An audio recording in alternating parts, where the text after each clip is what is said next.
napapansin ba kayong kakaiba sa litratong ito? Kuha ng magtiyahing Joy at Ariel na minsan nagbakasyon sa Lusok Cave sa Calayan Group of Islands. Di umano, may nakunan silang sirena. Around 8 AM, nangaligo mi sa akong mga barkada. Kunya, nagpicture-picture. Pagtanaw na mo sa picture, namin napansin nga murag sirena. Tapos, dili may katuo nga murag sirena. Isukad sa mong kinabuhi, wala pa may kakita og sirena. Sa malalayong mga isla ng Calayan, meron daw nakitang sirena at nakuhanan pa raw ito ng litrato.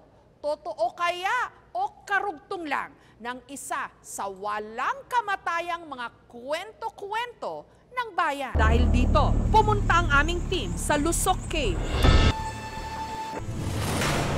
Pagpasok pa lang, tulad ng bumungad kina Joy, naamoy din ang aming team. Ang naamoy daw ni na Joy na mapanghi. Baho!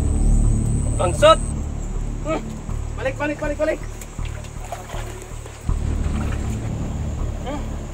Pangsot! Panghi! Sir. Okay lang, sir? Okay lang, sir. Take two. Sorry, ma'am, sir.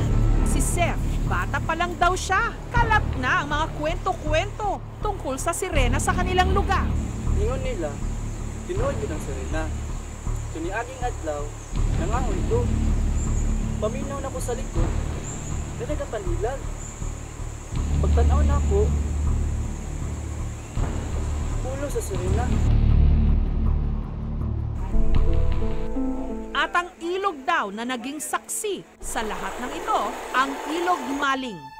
Sa ganda ng ilog, hindi mo aakalain na makailang beses na pala itong kumuha ng buhay.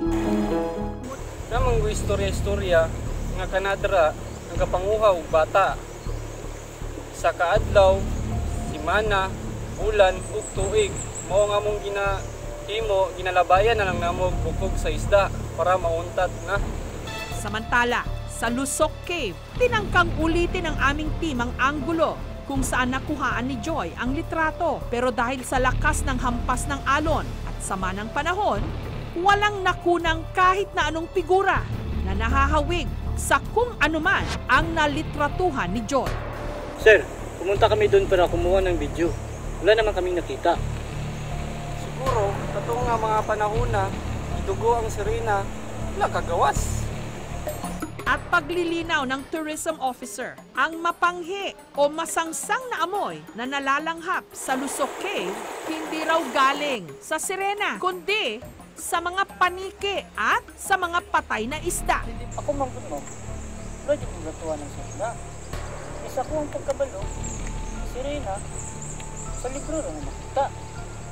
Pang-ablog rin sa mga bata. Pinasuri rin namin sa isang eksperto ang litrato ni Joy. Base sa nakita ko, para siyang lubot. Siguro, nagkasama siyang naliligo at walang saklot at saktong nakunan siya ng kamera. Lubot talaga siya.